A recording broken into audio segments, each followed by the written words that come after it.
તમારું નોર્મલ વજનથી વજન વધ્યું એ પહેલો પગલો તમે ઓબેસિટી તરફ લઈ લીધું. આજે સપોઝ મારું વજન હોવું જોઈએ 70 kgs, રાઈટ.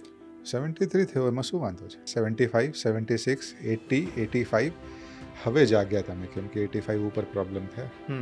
3 કિલો ઘટાડવું ઇઝી કે 15 કિલો ઘટાડવું ઇઝી? કયા એવા રીઝન્સ છે કે જેને કારણે ઓબેસિટીનો ભાગ આ સોસાયટી બની રહી છે, અત્યારનો સમાજ બની રહ્યો છે? આપના સંસ્કૃતિના અંદર તમે સેલિબ્રેશન જુઓ ને, તો એ સેલિબ્રેશનનો એક મેઇન ભાગ ફૂડ છે. પહેલાં તો 10 વાગ્યા સુધી ખાતા હતા, હવે સવારે 3 વાગ્યા બી ખાઈએ છીએ.